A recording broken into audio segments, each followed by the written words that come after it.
بسم اللہ الرحمن الرحیم۔ یہ ایک فلسطینی بچے کی کہانی ہے۔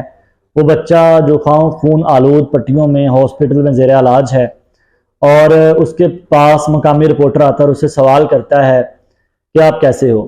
وہ جواب دیتا ہے کہ تھوڑی دیر پہلے میری والدہ، میرے دونوں بھائی میرے ساتھ تھے، اور اسرائیلی فوج کی بمباری کی وجہ سے میری والدہ اور میرے دونوں بھائی مجھ سے بچھڑ چکے ہیں۔ یہ کہتے ہوئے بچے کی آواز بھرا گئی۔ رپورٹر جب اس کی بات سنتا ہے کہ دنیا میں رہ جانے والا اکیلا بچہ ہے، تو صحافی بھی مقامی رپورٹر جو ہے اس کی آواز بھرا جاتی ہے، اور وہ کہتا ہے کہ بیٹا آپ پڑھو، حسبنا اللہ نعم الوکیل نعم المولا و نعم النصیر۔ اسی طرح ایک اور بچہ احمد لیاز جی، اس کی کہانی، وہ 2 بار اپنی ماں کو کھوتا ہے۔ پہلی بار جب اس کی پیدائش کا وقت ہوتا ہے تو اس کی ماں اسے حالات کے رحم و کرم پر چھوڑ کر زچگی کی دوران ہی اللہ کو پیاری ہو جاتی ہے۔ پھر اس کی چچی اسے گود میں لیتی ہے، اور وہ اپنی توتلی زبان سے اسے مما مما کہہ کر پکارتا ہے۔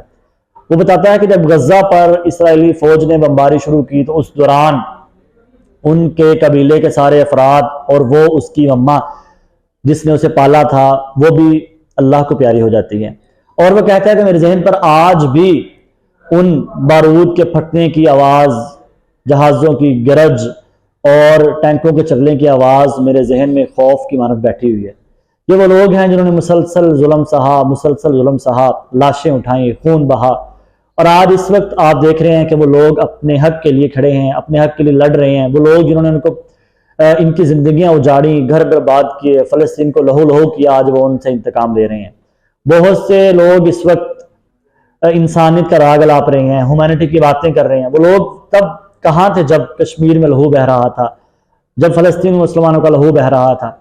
تو ہمیں as a Muslim, as a Pakistani, اپنے ان مسلمان بھائیوں کے لیے جو ظلم و جبر کی اس چکی میں پستے رہے ہیں اور آج اپنے حق کے لیے کھڑے ہوئے ہیں، ہمیں ان کا ساتھ دینا ہے، ان کے لیے دعائیں کرنی ہیں، اور ہم نے فلسطین کے ساتھ سٹینڈ کرنا ہے۔ اس کے علاوہ جہاں جہاں بھی مسلمان اس حالت میں ہیں کہ وہ ظلم کی چکی میں اور جبر سہ رہے ہیں، تو ان کے لیے ہمیں دعا کرنی ہے۔ آج جب وہ اپنا انتقام لے رہے ہیں، اور جنہوں نے ان کے اوپر مظالم ڈھائے تھے، آج جب ان کو وہ وہی ان کا انجام کر رہے ہیں، تو آج سب کی چیخیں نکل رہی ہیں۔ یورپی میڈیا اور جو اقوام متحدہ اور یہ سارے لوگ جو مسلمانوں کے مرنے پہ، ان کا لہو بہنے پہ خوشیاں مناتے تھے، آج ان کے اوپر مرگ کی کیفیت آ رہی ہے۔ تو اللہ تعالیٰ مسلمانوں کو غلبہ دے، آسانیاں فرمائے، اور بیت المقدس